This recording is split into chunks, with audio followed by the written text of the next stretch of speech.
대부분의 대표님들이 정책자금이랑 정부 지원금을 많이 헷갈려 하시더라고요. 그런데 이게 정책자금은 정부 지원 사업은 입니다.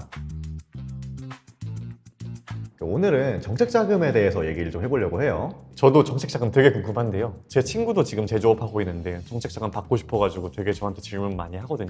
근데 그거 받는 게 되게 까다로운 걸로 알고 있어요. 까다롭다고 하면 그렇게 느낄 수도 있는데요. 상담받을 때부터 조금만 신경 쓰시면 그렇게 어렵지는 않습니다. 보면은 그 정책자금 컨설팅 받으러 가잖아요. 맨날 상담만 반복하는 그런 회사들 많더라고요. 네, 맞습니다.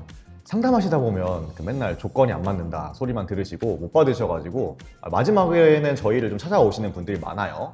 그런데 이 중 대부분의 분들이 현재 회사가 어떤 상황인지도 모르고 오시는 분들이 많더라고요. 그리고 정책자금 저희 얘기하고 있는데 또 정부 지원금 얘기를 또 빼놓을 수가 없겠는데요. 대부분의 대표님들이 정책자금이랑 정부 지원금을 많이 헷갈려 하시더라고요. 네, 맞아요. 많은 분들이 정책자금이랑 정부 지원 사업을 같은 걸로 알아요.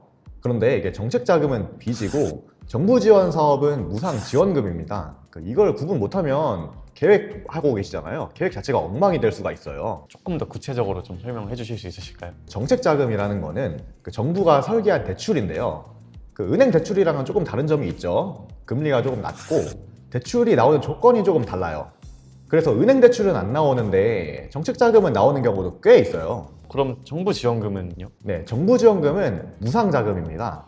그래서 이제 안 갚아도 되는 돈이죠. 그런데 이제 정책자금이랑 비교했을 때 현금으로 이제 주머니에 찔러주는 돈이다 보니까 어떤 게 좀 더 빡빡하겠어요? 정책자금과 비교를 하면. 지원금이 좀 더 빡빡하지 않을까요? 네, 맞습니다. 그래서 쓸 수 있는 용도가 정해져 있고 지출 증빙 다 해야 되고 중간 점검, 사후 관리까지 다 있다라고 생각을 하셔야 돼요. 그럼 쉽게 말하면 정책자금은 뭐 대출이고 빚이고 부채인 거고 정부 지원금은 나라에서 나한테 투자하는 돈이다 이렇게 생각을 하면 되겠네요. 그러면은 이 두 개를 헷갈리면 좀 문제가 생길 수도 있을까요? 이게 헷갈리게 되면은 뭐 사업하실 때 전략을 다 짜신 게 있을 텐데 이게 완전히 꼬이게 됩니다. 대출이 필요한데 지원금만 찾거나 지원금이 맞는 회사인데 정책자금만 보거나 이렇게 되면은 상담만 계속 돌고 실제로 받는 건 없는 그런 회사가 되는 거죠. 또 하나 문제는 좀 타이밍이 중요하다고 들었거든요. 네, 맞습니다. 지원 사업은 공고 뜨면 평균 3주 안에 다 마감이 된다고 보시면 돼요. 그때 가서 신청할게요 하면 이미 늦습니다. 정책자금은 될 회사가 신청하면 되는 게 아니라 타이밍을 맞춰서 들어가야 되는 그런 제도예요. 대표님들은 보통 그 상담하러 언제 많이 들어오세요? 대부분 다 일이 터지고 그 다음에 들어오시죠. 급여 밀리기 직전, 통장에 돈이 거의 없을 때, 카드 돌려받기 시작할 때 이럴 때 오시는 경우가 많은데 이때 오시면 솔직히 말해서 이미 늦은 경우가 많습니다. 근데 대표님들 입장에서 사실 급하니까 그때 오실 수밖에 없을 것 같기는 해요.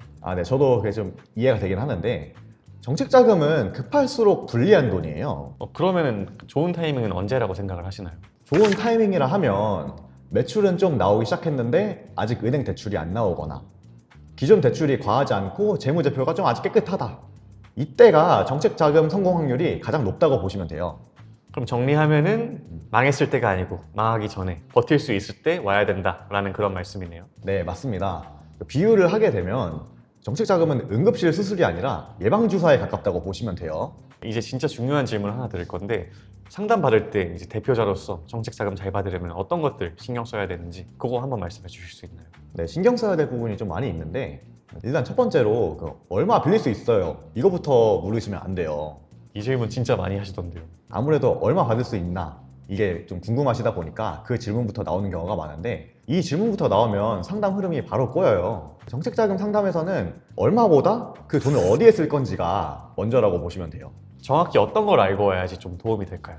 최소한 이건 알고 오셔야 됩니다. 매출이 늘고 있는지 줄고 있는지, 그리고 인건비가 매출 대비 어느 정도인지, 대출이 몇 개 있는지, 이 사업을 계속 할 생각이신지 아니면 폐업할 계획이신지 이런 거는 사실 정책자금이 아니더라도 사업을 하시는 분이면 기본적으로 알고 계셔야 돼요. 이걸 모르고 오시면 상담은 그냥 잡담하다가 그냥 끝나는 거예요. 결국 기장이 중요하다는 말이죠. 기장 상태를 정확히 알고 오셔야 된다는 그런 말씀을 드릴 수 있을 것 같아요. 여기서도 기장하는 게 되게 중요해지네요. 이게 너무나 밀접한 연관이 있다 보니까 말씀을 안 드릴 수가 없습니다. 정책자금 상담은 재무제표를 바탕으로 이야기하는데 아무래도 기장이 엉망이면 아무리 설명을 해도 설득력이 없습니다. 결국에 정책자금이나 지원금 같은 경우에는 이 사전 물밑 작업, 그러니까 사전 준비가 굉장히 중요하겠네요. 그 과정에서 기장도 되게 중요하다고 말씀을 해주신 것 같고요. 그 사전 준비의 핵심이 기장입니다. 기장이 제대로 안 된 회사는 상담만 하다가 끝나는 거고 제대로 된 회사는 계속 지원을 받는 그런 구조가 될 수밖에 없거든요. 네, 이해했습니다. 오늘 결과적으로 정책자금 관련해서 얘기 많이 해주셔서 저도 오늘 이해가 많이 됐는데 어쨌든 대표님들께서 정책자금을 계속 받고 싶어 하시는 분들이 많으시더라고요. 그래서 궁금하신 부분 있으면 저희 그 세무법인 소월로 다이렉트로 연락을 주셔도 좋고요. 아니면 댓글로 내용 남겨주시면은 저희가 정리해서 한번 답변을 드릴 수 있는 시간이 됐으면 좋겠어서 관심 있으시면 저희 구독이랑 좋아요 잊지 말고 해주시면은 감사하겠습니다.